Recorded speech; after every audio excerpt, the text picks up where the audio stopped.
Sound rolling. Okay. First off, well, we didn't do the preface. When I ask a question, you have to kind of fold my question into your answer. So if I say, Such as? where are you from? Don't say Philadelphia, I say, am I'm from from Philadelphia. Okay. Yeah, that kind of thing. Because I'm not in this at all. Okay, it's all about you guys. And we're not gonna talk about facility names. You can talk about Well, I the wouldn't mention- hospital, I wouldn't mention rehab, it. I know and all better that. than- And yeah. all that insurance stuff he talks about is gonna be Right. good. So start by telling us your name and spell it for us. My name's Rick Rigner, R-E-I-G-N-E-R. Okay. And walk us through, from Dad's perspective, Dana getting sick and what her hospital course was like and getting to rehab. From the point of the illness or from the point of rehabilitation? You know, illness. Just kind of briefly. Dana was, Dana has suffering from injury resulting from hemiparesis, which is a result of acute demyelinating disease of the central nervous system. I'm a layman, and I hope I refer to it in the right way. But Dana was basically paralyzed on the right side of her body.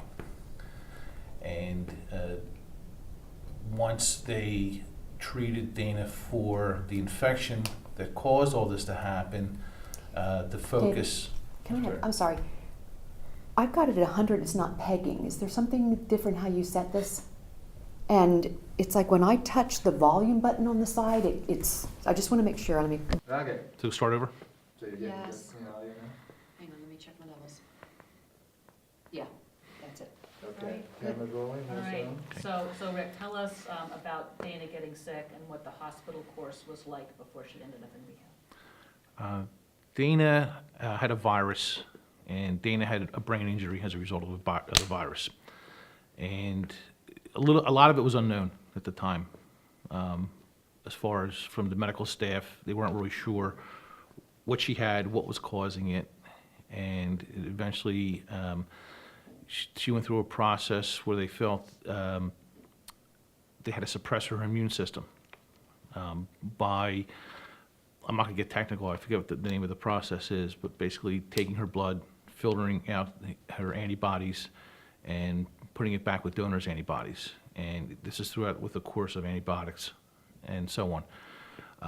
They had to get the infection under control, get the brain swelling under control. She had surgery, craniotomy to remove, part of her skull because of the brain swelling, and about a month later that was replaced once that swelling was under control.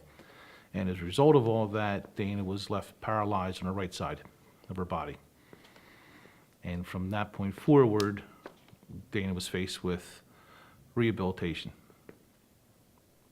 This all obviously came out of the blue. Oh, I'm sorry. Yes, So- Dana was, when Dana became ill, it happened probably 2 weeks before she was supposed to report to volleyball camp as a freshman in college. And Dana was an athlete, and Dana was in great shape. Dana was a strong person. And what was it like for your family as this unfolded so unexpectedly?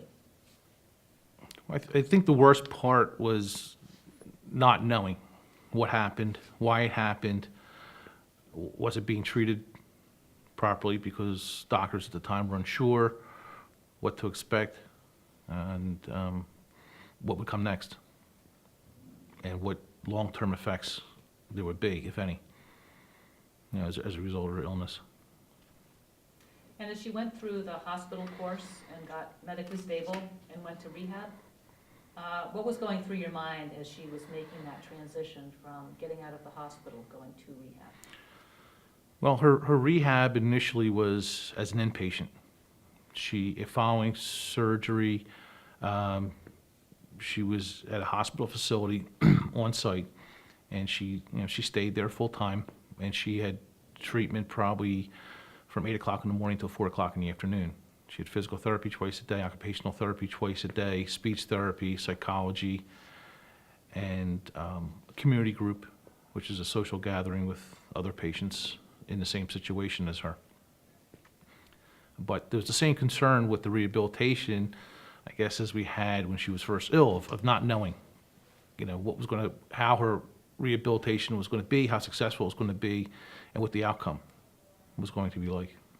So who did you get to ask those questions of? Everyone.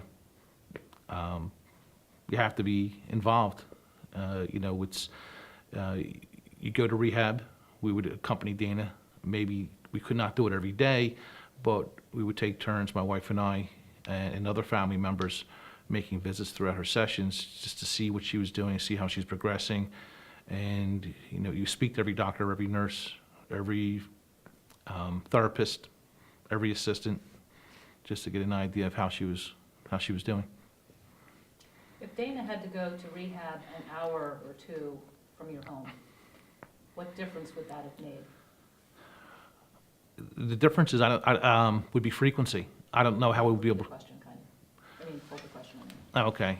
If rehab was an hour away or far from home, I think the frequency would be less than what we had the availability. You know, we both work, my wife and I both work, trying to get her there, trying to make arrangements to get her therapy. Even now, even though we live close, it's difficult. But being an hour away, it would be almost impossible to get her there, especially in the beginning when it was daily. But even twice a week would be, you know, very difficult. What was she like right when she went in rehab compared to when she finished rehab? What differences did you see? Physically, ever changing. Physically, Dana's rehab, physically was constantly changing. She was constantly changing and progressing and improving. And there may be times when it may slow, or they refer to as plateauing, but then she has continued to improve. And as one of Dana's therapists said one time, he said the best thing about Dana and the most frustrating thing about Dana is she's ever constantly changing. And the therapist has to be able to know what's changing and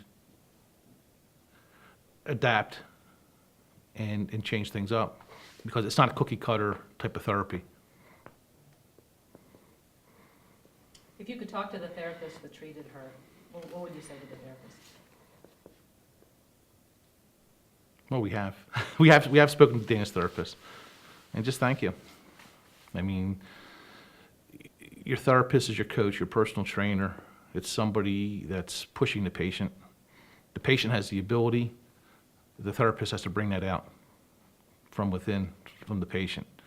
I mean, it's nothing that you can do it on your own. You can't do it at home. You know, we've been told throughout the course of Dana's rehab, well, you know, Dana has a responsibility to do things at home, which she does. And for a while, there have been times when there was lapse in rehab for various reasons. I think insurance guided reasons where they said Dana should be able to do a lot of this on her own. But I think you really need to have that person pushing you, and make sure every day you're doing what you're supposed to be doing. And then when you do start changing and progressing, that they can change it up for you, you know, while you're in a session, as opposed to being at home and just going through the same routine day in, day out. What are the biggest frustrations you've bumped into throughout the course of rehab or even since then? Biggest frustrations, I think, are due to insurance. That was a lot of the difficulty we had. The therapists are all great, facilities were great, but there are times when there would be a lapse in therapy because would only be approved for a certain amount of sessions at a time. And sessions may be approved in blocks of 6 and blocks of 4, maybe in blocks of 10. And at times they're renewed and they're extended, but then there's other times when there would be a lull in Dana's therapy because the therapist would have to write a report and show why there was a need for additional therapy. And what they'd have to show was Dana was benefiting from it, or there was a certain change. Because if there's a point where there's no change, even for a short period of time, then the insurance company feels there's not a need right now for continued therapy because there may be a, quote, plateau. And that was what was most frustrating, dealing with the insurance companies, or a matter of getting treatments coded properly to get the approval and waiting for the doctor to write a report to support the therapist to support the need for additional therapy. Sounded like you had to kind of be her advocate throughout the process. We did. I mean, thankfully, my wife was heavily involved, and she took care also of a lot of it. But again, you have to ask questions, and you can't take for granted that that's the way it has to be. I think we could have sat back and said, okay, I guess that's it. That's all the insurance is going to be paid for, and we'll have to sit back and wait. But you have to just really press. You have to press the doctors, press the therapist, you press the insurance company, you know, and be an advocate for your child or family member, whoever's going through the therapy. So let's say insurance is only going to pay for a portion of the care that's really needed for somebody, and we're looking to outside donors, companies, whatever, to provide the balance of funding. What would you say to those potential donors that their money does?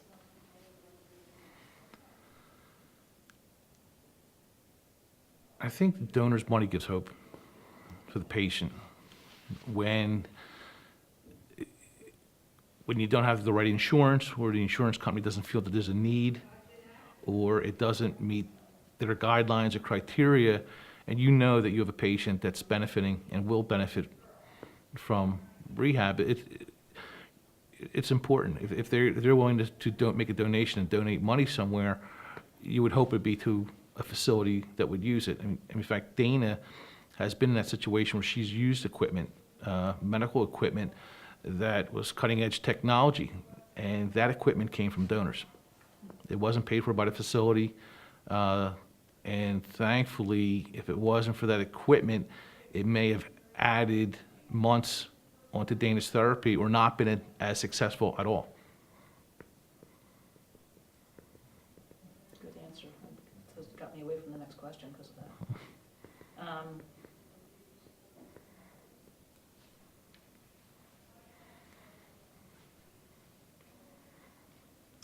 What would you say to family members that are at the earlier stage, perhaps going through something like what you've been through? What kind of words of advice or encouragement would you give other family members? It's hard to say. I don't know what I would tell someone going through it, other than rehabilitation is only as successful as the patient. And it's a long process, and you can't give up hope. And don't let anybody tell you what you can or cannot do. Don't be limited by someone's statement. And I told Dana when she was first in the hospital that the ones that curl up on a ball and feel sorry for themselves don't get better. Some don't make it out.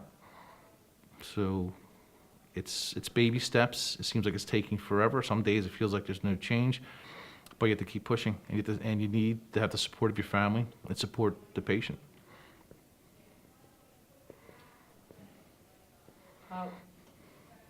What are you most proud of as far as, what are you most proud about in terms of how Dana has weathered this whole event? She never stopped smiling. Excuse me. She never stopped smiling.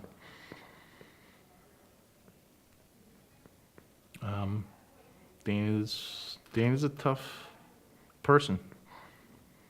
Yeah. I think that's the best way to describe it.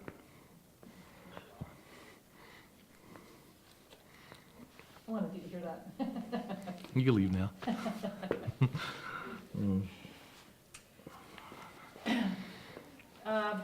Who supported, I mean, you and your family, you and your wife and Dana obviously had a very close connection here. Who else supported you during her illness, her rehab stay, and since then? Family and friends. I mean, thank God for family. And no matter how little, everyone's support's important. People want to help, and you have to understand that people have a need to want to help you, and you have to let them, because it satisfies a need that they have also. But it's nice to have family that can come and visit Dana, family that will take turns, sitting, support my wife, support myself. We have both have employers that have been fantastic, coworkers. I mean, the list is endless. I mean, especially anyone that knows Dana, they just, everyone's just, wants to help. So how are you different as a parent, as a person, because of her illness? I don't know if I'm different from her illness or not. I don't know how to answer it. I don't know if I'm better off, worse off. Obviously, none of us would have wanted to go through this. Thankfully, things worked out for the best. Dana had great treatment. Dana has great rehab. Dana's, it's a learning experience. That's all I can say, and I don't know how else to put it into words. I've come to appreciate those that are going through it, patients, families, and come to appreciate family and friends that helped us. I'll never forget it.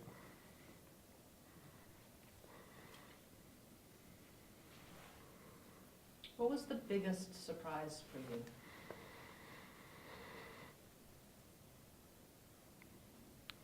The biggest surprise for us, I don't, negative, positive? Either. Well, obviously, the biggest surprise was her becoming ill. I think Dana has done some things that no one expected as far as her success.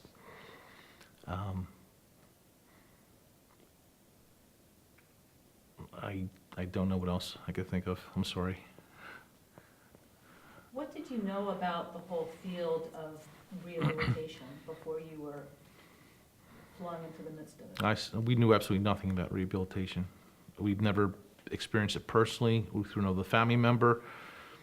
Maybe, rehabilitation where you have a sports injury or that type of thing where you go to a physical therapist or a trainer and they help you work with, problems with muscles or broken bones, but nothing to the extent of what Dana had to go through with recovering from a brain injury.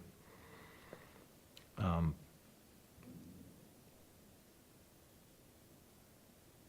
sorry. I just lost my thought. Other than not having her get sick, if you could wave your magic wand, how would you have liked this rehab process or hospital and rehab process to play out differently?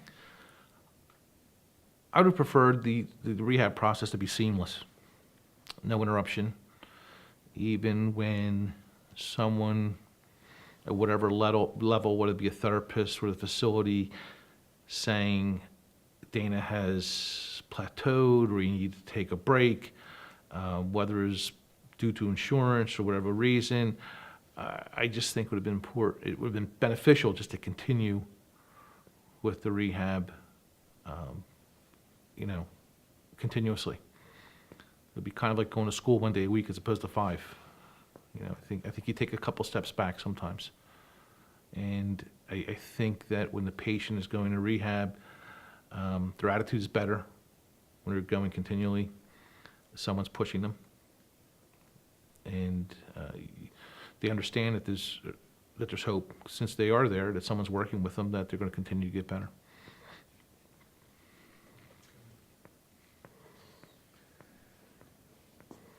Yeah, it's excellent. Great Anything else?